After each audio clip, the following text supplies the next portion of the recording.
So magandang araw kabola, sa video nito pag-uusapin po natin, balik tayo sa mga trade rumors kabola. At ang naka-focus for this video kabola is an Ginebra player, and then of course we will talk about a lot of things nga pong nangyayari din po kabola. So may hindi pa nakasubscribe, pakipindot naman po yung subscription button. Comments muna tayo ng mga fans. Sabi po dito ni Call Next Simple, sa SMB gusto maglaro ni Brown, nanonood nga laban ng SMB, nasa likod ng San Miguel bench. Sabi niya kay QMB po yan yung tinutukoy niya. Boy Ilog, mula nang napanood ko vlog mo tungkol sa draft na yan, parang walang tumama sa player na sinasabi mo sa team na ganito siya mapunta. Do not expect na may tumama mo, especially sa mga early parts po ng mock draft kabola. Pero yung mga mock drafts po natin na a month or weeks na lang po before the draft, marami pong tumatama doon. Malyari Mascareñas, pa-shoutout naman, idol, thank you so much. Regards to QMB, he will be picked up by Terra Firma. Then he will be shipped to either SMB or Ginebra. Of course, this is also the expectation kabola. So kasi logical naman yan QMB, the size, di ba?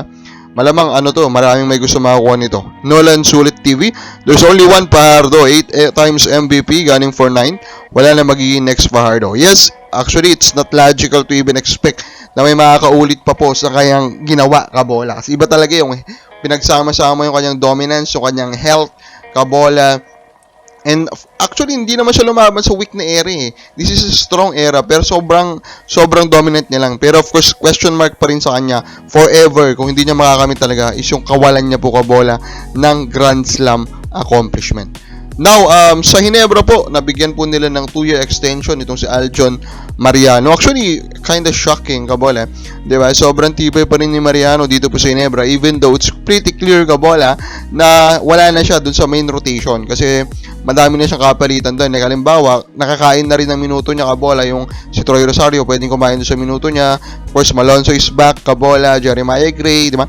So, kumbaga, yung playing time talaga nito is halos wala na. Pero still, Ginebra wants to keep him kabola. Now, naglaro na po si Terence Romeo for Terra Firma. Of course, expected, hindi po siya nasa top form niya. Pero siya, personally, very excited daw siya kabola to play with Stanley Pringle again kabola. Pero alam naman natin, di ba, ang daming rumblings regarding the two of them kabola, Pringle kabola. The possibility po na malipat po siya into another team kasi veterano pa po kabola. And of course, Terence Romeo naman, ang rumblings naman po sa kanya is that baka po lumipat po sa isang international league kabola. So baka hindi rin magtagal itong kanila pong reunion. Now dito sa Bless Import Conference kabola na race kabola, medyo nagulat ako. Si Mike Watkins pala yung currently na leading dito kabola. Kasi unfortunately wala po kasi talaga tayong access ngayon sa stats Hindi ko alam kung saan ginawa ng stats sa spin, pero sana maglabas din sila. 25.4, 1.9 assists, 24.1 rebounds si Watkins, monster numbers. Pero sa akin, kung ating ko consider lahat, I think the number one candidate should be the import of Northport, which is Kadim Jack.